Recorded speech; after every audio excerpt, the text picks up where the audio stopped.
Assalamualaikum warahmatullahi wabarakatuh. Alhamdulillahilladzi arsala rasulahu bil huda wa dinil haq liyuzhiruhu 'alad dini kullih wa kafa billahi syahida. Asyhadu an la ilaha illallah wa asyhadu anna Muhammadar Rasulullah, amma ba'd. Puji syukur marilah kita panjatkan kepada Allah Subhanahu wa taala atas rahmat dan karunia-Nya yang telah diberikan kepada kita semua. Tak lupa sholawat serta salam kita curahkan kepada Nabi Muhammad SAW, kepada keluarganya, para sahabatnya, para tabi'in dan kita selaku umatnya hingga di akhir zaman. Amin ya robbal alamin. Teman-teman pendengar podcast Kata Itsar, alhamdulillahirabbil alamin, hingga detik ini Allah Subhanahu wa taala masih memberikan kesempatan kepada kita semua untuk dapat merasakan dan menjalankan ibadah puasa di bulan suci Ramadan tahun ini. Mudah-mudahan kita dapat memanfaatkan waktu, kesehatan, dan kesempatan yang Allah berikan ini dengan sebaik-baiknya.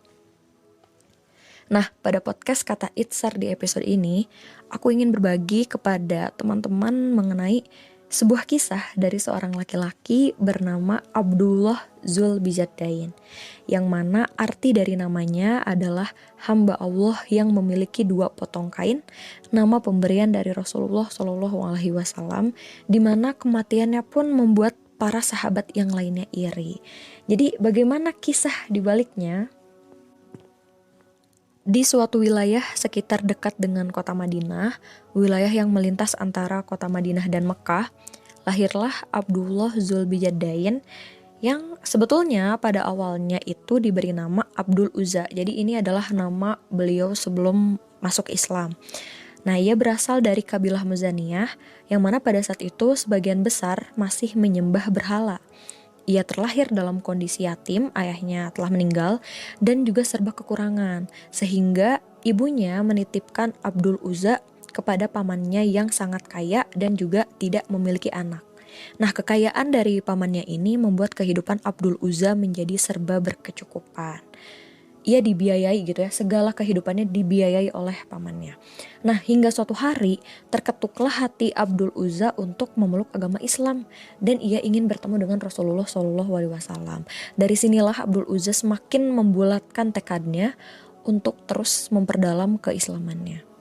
Namun kita perlu ingat lagi bahwa pamannya ini adalah seorang penyembah berhala gitu ya, dimana udah pasti kalau misalkan pamannya tahu, pasti tidak akan meridoi gitu ya Abdul Uzza untuk memeluk agama Islam. Nah, tentu ini menjadi ujian bagi Abdul Uzza, di mana ia harus menyembunyikan keislamannya dari pamannya selama beberapa tahun. Bahkan diceritakan juga untuk melakukan ibadah, Abdul Uzza ini sampai harus pergi jauh-jauh ke suatu tempat supaya ia tidak diketahui oleh orang-orang di sekitarnya, apalagi oleh pamannya. Nah, hingga pada akhirnya Abdul Uzza memutuskan untuk memberitahu pamannya bahwa ia telah memeluk agama Islam dan menjadi pengikut Nabi Muhammad SAW. Dan apa yang terjadi? Sesuai dugaan gitu ya, pamannya ini mencerca habis-habisan dan bahkan berkata kurang lebih seperti ini. Jika kamu mengikuti Muhammad, maka aku mengharamkan semua yang menjadi milikmu, termasuk baju yang melekat di badanmu itu. Nah, karena keteguhan Abdul Uzza untuk tetap memilih agama Islam, akhirnya pamannya pun melepaskan semua pakaian Abdul Uzza, hingga kemudian Abdul Uzza ini hampir telanjang gitu ya, dan kembali kepada ibunya. Ibunya kemudian memotongkan satu kain kasar dibagi menjadi 2 untuk dipakai sebagai baju dan sarung Abdul Uzza. Nah, selanjutnya Abdul Uzza ini pergi ke Madinah dan akhirnya ia bertemu dengan Rasulullah SAW. Kemudian ia menceritakan seluruh kisahnya kepada Rasulullah, hingga akhirnya Rasulullah SAW mengganti namanya atau memberi namanya menjadi Abdullah Zulbijadain. Nah, sebetulnya kisah beliau ini tidak berhenti sampai di sini. Abdullah sangat bersemangat untuk terus berjuang di jalan Allah Subhanahu wa taala, makin memperdalam agama bersama Rasulullah SAW. Ia tinggal di Masjid Nabawi dan ini membuatnya lebih banyak memiliki kesempatan untuk belajar langsung kepada Rasulullah SAW mengenai agama Islam. Abdullah pun memiliki keinginan untuk mati dalam keadaan syahid, sampai-sampai ia berdoa agar terbunuh pada perang Tabuk. Nah, tetapi Rasulullah SAW menjawab bahwa ia tidak akan terbunuh, dan kalaupun Abdullah wafat dalam keadaan sakit demam, maka ia akan tetap syahid. Dan betul saja gitu ya apa yang dikatakan oleh Rasulullah SAW. Rasul akhirnya bersama para sahabat yang lainnya menggalikan kubur untuk Abdullah Zulbijadain. Subhanallah sekali ya teman-teman, dari kisah ini kita bisa melihat gitu betapa teguhnya keimanan Abdullah Zulbijadain untuk terus mempertahankan keislamannya dan berjuang di jalan Allah Subhanahu wa taala.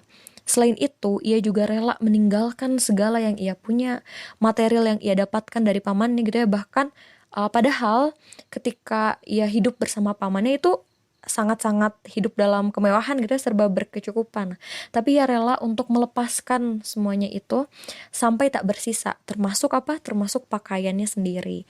Meskipun demikian, Abdullah Zulbijadain tetap semangat dalam mempelajari dan memperdalam ilmu agamanya kepada Rasulullah SAW. Subhanallah banget ya teman-teman. Dan sebagai penutup, mudah-mudahan dari kisah ini kita bisa mengambil banyak kebaikan dan yang pasti tertular semangat untuk terus berusaha berada di jalan Allah Subhanahu wa taala dalam kondisi apapun. Amin ya Allah ya rabbal alamin. Akhir kata, wassalamualaikum warahmatullahi wabarakatuh.